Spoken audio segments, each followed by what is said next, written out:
और dear student, welcome back. आज हम लोग डीसी जनरेटर से रिलेटेड न्यूमेरिकल करेंगे। जो हम लोगों ने लास्ट वीडियो में कुछ इक्वेशंस देखी थी और एक फार्मूला डिराइव किया था, ई जी इक्वल टू P5Zn/60 है। तो सबसे पहले ये क्वेश्चन ले रहे हैं जिसमें derive EMF equation of a DC generator है, वो आप लोग थ्योरेटिकल है वो कर लेंगे।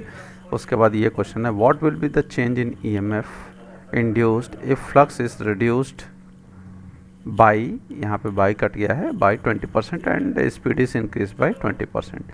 तो यहाँ पे क्वेश्चन में बस सिर्फ इतना ही दिया है कि कितना चेंज होगा अगर फ्लक्स रिड्यूस हो जाता है 20% और स्पीड बढ़ जाती है कितनी, 20%। तो इस न्यूमेरिकल को कैसे किया जाएगा उसके लिए आपको क्या करना है, फार्मूला आपको वही इस्तेमाल करना है जो हम लोगों ने पिछले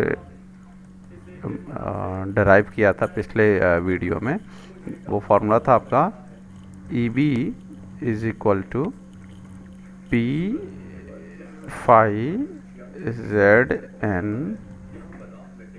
अपॉन 60A।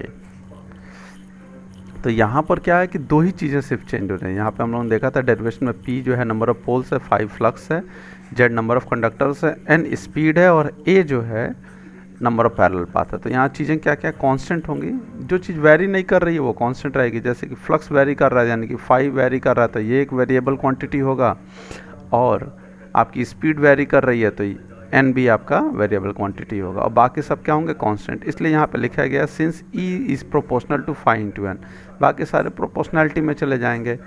तो ऐसे ही हम क्या लिख सकते हैं, E1 पहले केस के लिए E1 इज प्रोपोर्शनल टू 5/1 और ऐसे ही E2 के लिए क्या लिख सकते हैं, E2 is equal to sorry proportional to 5/N2।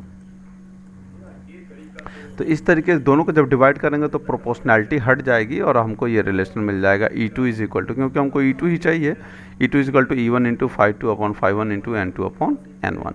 अब यहाँ पे क्या करना है, हमें एज्यूम करना है। देखिए यहाँ पे क्वेश्चन में दिया नहीं है कि कितना फ्लक्स है, बस ये कहा है कि 20% रिड्यूस हो गया। तो हम क्या कर सोच सकते हैं, हम सोच सकते हैं कि φ1 की जो वैल्यू है, यहाँ मैं लिख दे रहा हूँ पहले, φ1 जो है वो फाई है, तो φ2 कितना हो जाएगा, रिड्यूस हो गया 20%। तो 20% रिड्यूस होने का मतलब हुआ कि कितना परसेंट बचेगा, 80%। तो 0.85 लिखा जा सकता है। ऐसे ही हमारी स्पीड क्या होगी, N1 हम मान लेंगे, यानी कि इनिशियल स्पीड जो है 1 है या N है, तो उसके बाद जो है स्पीड इंक्रीज़ हो गई तो N2 की वैल्यू कितनी हो जाएगी, N2 हो जाएगी, स्पीड बढ़ेगी यानी कि 1.2 N हो जाएगा, पहले से 20% बढ़ गया। तो सारी वैल्यू यहाँ रख दी गई है। देखिए E1 ये φ2/φ1, तो φ2 की वैल्यू 0.85 होगा, φ1 की वैल्यू 5 होगा तो कट जाएगा, 0.8 आ जाएगा। N2 की वैल्यू 1.2 N होगा और N1 की वैल्यू सिर्फ N होगा, तो वो कट के आपका 1.2 आ जाएगा, ये वैल्यू हमें मिल जाएगी। क्वेश्चन में कहा गया था परसेंटेज चेंज निकालिए, चेंज कितना है, तो क्या करेंगे, E1 minus E2/E1, initial minus final upon initial, और इस तरीके से हमको यहाँ पे 4% की वैल्यू मिल जाएगी। और ऑब्वियस सी बात है, यहाँ पे 96% हो गया था, 96 E1 था, 0.96 E1 जो लिखा गया है उसको 96% भी बोल सकते हैं। तो इसलिए वो कम हो गया था, यानी कि शुरू में E1 था, बाद में 0.96 हो गया, तो इसलिए रिड्यूस हो गया, तो इसलिए यहाँ पे लिखा गया डिक्रीज़ हो गया है। अब नेक्स्ट जो है, इस तरीके के ये जो फार्मूला हम लोगों ने लिखा था ना, E1 प्रोपोर्शनल टू 5/1 और E2 प्रोपोर्शनल टू 5/2, ये बार बार आगे के न्यूमेरिकल्स में भी इस्तेमाल होंगे, तो ये हमें ध्यान रखना। और आया कहाँ से, ये इससे आया था, सॉरी मैंने यहाँ EB लिख दिया था, ये होगा EG, मोटर के केस में EB होता है, ठीक है। फिर नेक्स्ट हम न्यूमेरिकल ले रहे हैं, ये आप न्यूमेरिकल प्रैक्टिस करिएगा, फार्मूला बेस्ड है। इसके बाद वाला न्यूमेरिकल ये न्यूमेरिकल ले रहे हैं 13.9। इसमें देखिए लिखा है 20 किलोवाट 200 वोल्ट शंट जनरेटर। और ध्यान रखिएगा जब भी ये न्यूमेरिकल इसके आएंगे तो उसमें जनरेटर का नाम लिखा होगा कि वो शंट है कि सीरीज़ है या कंपाउंड है। तो यहाँ शंट जनरेटर है, तो हम डायग्राम भी शंट जनरेटर का ही बनाएंगे। उसका है कि आर्मेचर रेजिस्टेंस 0.5 है, यानी कि आर ए की वैल्यू 0.5 है। शंट फील्ड रेजिस्टेंस 200 में, यानी कि RSH की वैल्यू जो है वो 200 में। Calculate the power developed in the armature and it deliver rated output, give sketch. Sketch का मतलब है कि डायग्राम बनाइए, तो आप डायग्राम जरूर बनाने की कोशिश करिए, उससे आपको बहुत सारा फ़ायदा होगा, गलत नहीं होगा। तो डायग्राम में देखिए आर ए की वैल्यू लिख दी गई है, आई ए की वैल्यू हम कैलकुलेट करेंगे। तो अभी फॉर्मूला मैं बता दूंगा कि कैसे करना है। आई एस एच है, आर एस एच है, ये सब वैल्यूज़ लिख दी गई हैं। डायग्राम हम लोगों ने पिछले वीडियो में देखा था, वही डायग्राम है ये। अब आप यहाँ पे देखिए, तो सबसे पहले इन्होंने क्या किया है, ऐसे सोचें हम आई ए निकालते हैं, क्योंकि ई जी निकालने के लिए हमको V plus I R A formula लगाना है। तो इसमें वी दिया हुआ है डायरेक्ट, आई ए नहीं दिया है। तो आई ए की वैल्यू निकालने के लिए आप यहाँ पे देखेंगे तो आई ए क्या होगा, जो ये इनकमिंग करंट है, आई एस एच इधर चला गया, आई एल इधर चला गया, तो इसलिए I A is equal to I L plus I S H होगा।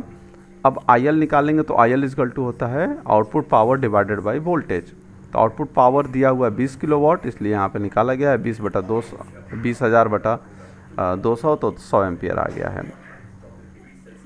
इस तरीके से आई एस एच की वैल्यू कितनी होगी, यहाँ का देखिए सारे के सारे पैरेलल में है, इसलिए वोल्टेज यहाँ 200 है, तो इसके अक्रॉस का भी 200 होगा, तो इसलिए 200 बटा आर एस एच की वैल्यू 200 दी गई, तो 200 1 एम्पियर, तो दोनों जुड़ जाएंगे, आई ए मिल जाएगा। तो इस तरीके से ई जी मिल जाएगा हमें, ई जी की वैल्यू ये आ जाएगी। पावर डेवलप का फॉर्मूला होता है, पावर डेवलप का मतलब वो आर्मेचर में ही पावर डेवलप हुई होगी, तो वो कहाँ होगा, ई जी यहाँ का ई एम एफ है और करंट कितनी है, आई ए, तो इसलिए फॉर्मूला है ई जी इंटू आई ए। ये हम लोगों ने जब डेराइव कर रहे थे वोल्टेज और करंट इक्वेशंस, तो वहाँ भी बताया था, तो इसलिए ये वैल्यू रखेंगे और इस तरीके से हमें आउटपुट पावर मिल जाएगी। तो ये एक तरीके का फॉर्मूला होगा जिसमें इस तरीके के इक्वेशंस इस्तेमाल में आएंगे। और इसके बाद जो है नेक्स्ट क्वेश्चन ये ले रहे हैं, इसमें और पुराने क्वेश्चन में सिर्फ फ़र्क इतना है कि यहाँ पर एक चीज़ देखिए, तो यहाँ पे कहा है कि कॉन्टैक्ट ड्रॉप दिया गया है, कॉन्टैक्ट ड्रॉप 1 वोल्ट पर ब्रश।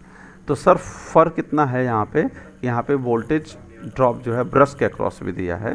तो हम लोगों ने कंस्ट्रक्शन के टाइम पर डिस्कस किया था, मैंने बताया था कि आप वहाँ ज़रूर ध्यान रखें कि एक मशीन में 2 ब्रश होते हैं, तो यहाँ पे मशीन में ड्रॉप जो है 2 तरीके से दिया जा सकता है। यहाँ लिखा है 1 वोल्ट पर ब्रश, यानी कि आपको जब भी ब्रश ड्रॉप निकालेंगे तो 2 से मल्टीप्लाई करना पड़ेगा, क्योंकि पर ब्रश दिया हुआ है, ब्रश 2 होते हैं।